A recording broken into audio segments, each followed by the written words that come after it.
Taking a look back at the weekend, went into Maryland, uh, and I thought we played really well in about every aspect of the game, and pretty much dominated from start to finish. Next night at Penn State, I don't think we played at the level of what our experience and talent is. I didn't think we played up to that at all. Part of that was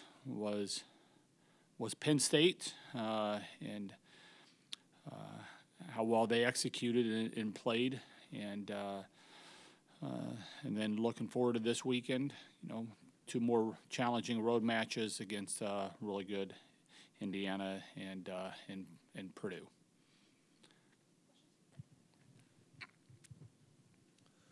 The parts that weren't Penn State, what were the flaws that jumped out at you, either at the time or as you've gone back and looked at the match, the things that your team could have, should have done better? I think it started behind the service line. I don't think we put a whole lot of pressure behind the service line. I didn't think we were very disciplined in a lot of cases for whatever reason. I'm not sure, and I thought we had times where we went rogue for unexplained reasons. It's certainly a lot of things that we'll be able to learn from. I think a lot of things we were trying to do were trying to find ways to win, but I think we got outside of our personality and in our training, and usually that becomes, when you do that, usually there's a breakdown in trust, typically, and usually when there's a breakdown in trust, you're probably not ready for the moment. And when you're not ready for the moment, a lot of times that falls on the coach. So there is it's probably a line of things that we, and your opponent's got to do something. I mean, I thought defensively they were really good, and I thought they were playing. Penn State was playing with a freedom and on the attack that I'm not sure we were playing with. I think we got worried and concerned and stressed when we probably should have just been enjoying the battle and the fight. And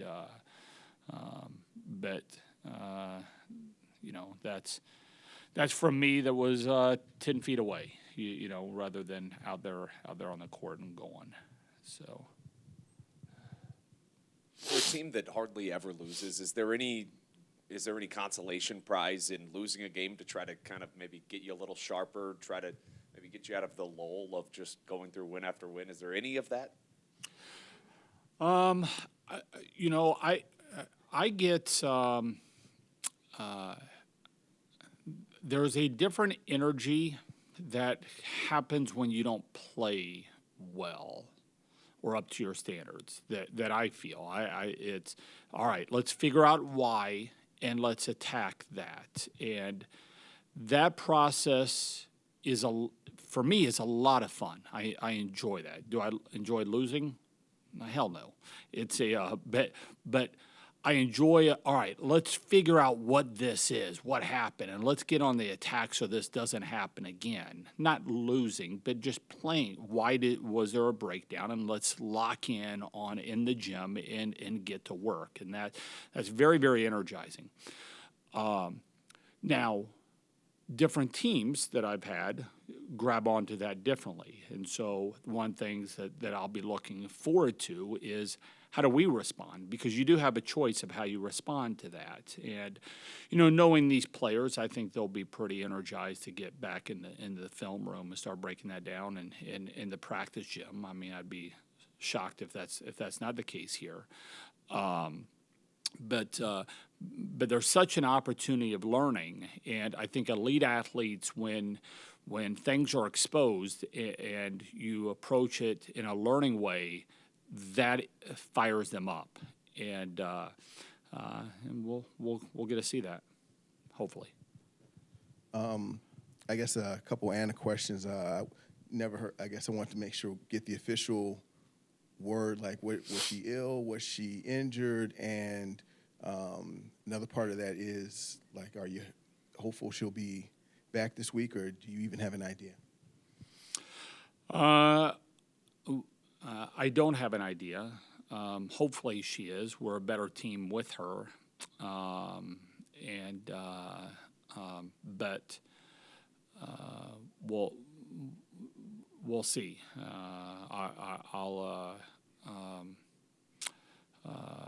Yeah, I mean, I don't know if I've got anything official. Hopefully we get her back this week. I don't think she'll be going today, is what it sounds like, but we'll see how the week prepares. Fortunately, we're not playing on Wednesday. Fortunately, we've got if we were playing on Wednesday, I don't know if we'd be in that place, but going until Friday, it's possible. And one other quick follow-up along those lines. Did in terms of her not being able to play, how much advanced time were you did you have to prepare knowing she wouldn't be with you? A couple days, I think. I think it was the middle of the week, I think, and so yeah, you pivot, but that's what we do in sports, right? I mean, there's constantly pivoting that is happening, and that's why you have a team and in depth and why as players you've got to train to do more than just one thing, is because those things can go and she's an important player, but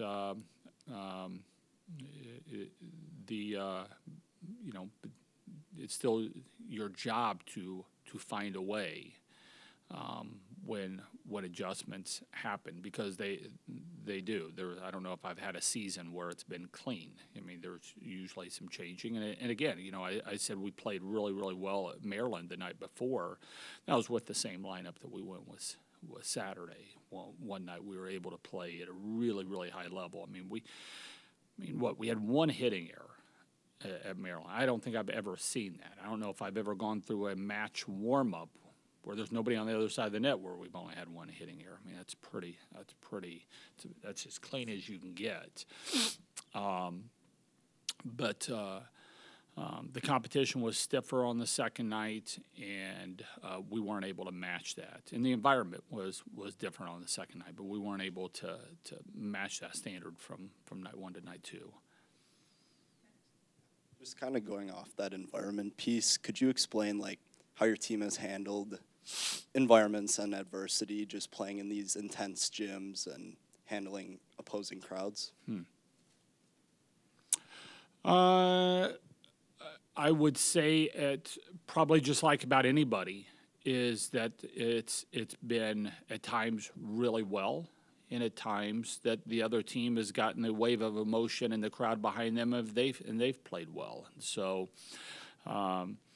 there's not too many teams other than maybe those those around 2009, 2010, 2011 Penn State teams that would go into other people's gyms and just match in and match out year in, year out, just dominate on another person's court. I mean, that just you don't see that. But at times on the road, we've played really, really well, more times than not. And then there's been some other times that the crowd has gotten behind their home team and lifted them up, and we haven't been able to go. But I would say more times than not, we played well, and sometimes, we haven't met the challenge. You get another one of those, or maybe two of those this week. Yeah. And Purdue, since you beat them, they've run off 3 straight. They beat Penn State and I think Minnesota in that group. Just same team you faced a couple weeks ago? I don't know. It's early in the week, I know, but just that's a team you know pretty well. Yeah. And just the challenges that are presented to you for Friday night. Yeah. I mean, it's cool. It's Purdue, you're always going to get an amazing environment in there. It's it's energized. The team plays hard. I mean, they came to our place, and what was it, the second set? They absolutely crushed us. It's Indiana. The energy in that building and the fan support has grown immensely over the years. But first things first is Purdue in front of us, and a talented team that plays hard. They're really good in the backcourt, and their middles are talented and can get on the ball, and their outsides are as good of a duo as there is, and they're both young. They're fearless. They control the ball. It's a really good team, and and going into their place is like it always is. It's a great opportunity.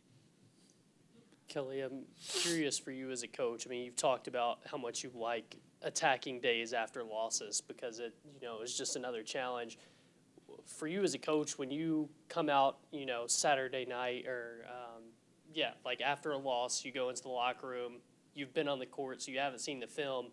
How does your messaging change from that night in the locker room to Monday when you get back with the team and you've had to see it from kind of the 30,000-foot view and been able to look at the film and maybe get your emotions out and not be as mad as the result and see kind of what's broken down and the way you guys played?